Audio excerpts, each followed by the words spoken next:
انگریز دور کے فن کی عکاسی کرنے والا پشاور کا گھنٹہ گھر شہر کے وسط میں واقع اس تاریخی ورثے کو دی کنگم کلاک ٹاور بھی کہا جاتا ہے۔ اسے برطانوی راج کے اس وقت کے گورنر سر جارج کنگم کے نام پر 1900 میں تعمیر کیا گیا تھا۔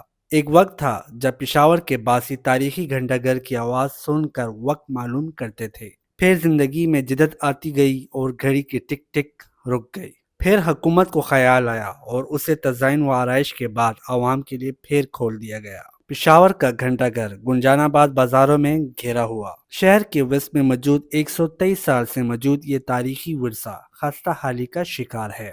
اس کے اطراف جگہ جگہ گندگی کے ڈھیر اس کی تکلیف بیان کرتے ہیں۔ میرا نام نوید فراز ہے، میں گھنٹہ گھر بازار کا سینئر نائب صدر ہوں۔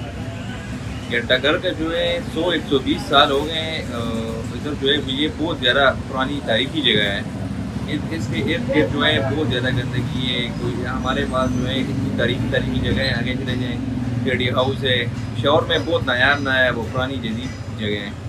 اس طرح ہے کہ گھنٹہ گھر کی جو ارد گرد اتنی گندگی ہے، نہ کوئی صفائی کا خیال ہے، نہ اور کچھ اس طرح ہے، تو نہ عوام اس کی چیز کو کر رہی ہے، نہ ایسے گورنمنٹ مطلب تاریخی جگہوں کے جو ہے یہ زیادہ تر باہر سے جو ٹورزم ہوتے ہیں ان کے لیے یہ بہت ایک حساب سے نایاب جگہ ہوتی ہیں، تو نہ کوئی سیفٹی ہے، نہ کوئی صفائی ہے، اتنی گندگی ہے کہ انسان بس ایک دفعہ آئے وہ کہتا ہے یار چھوڑو یار۔ 1965 کی پاک بھارت جنگ کے دوران اس عمارت کو نقصان پہنچا، تاہم 2003 میں اس کی دوبارہ تعمیر کی گئی۔ 1.25 صدی پرانا یہ گھنٹہ گھر پشاور کی شان ہے، اس لیے وقت دکھانے کے ساتھ ساتھ اس کی تاریخی گھنٹی کی بحالی بھی وقت کی ضرورت ہے۔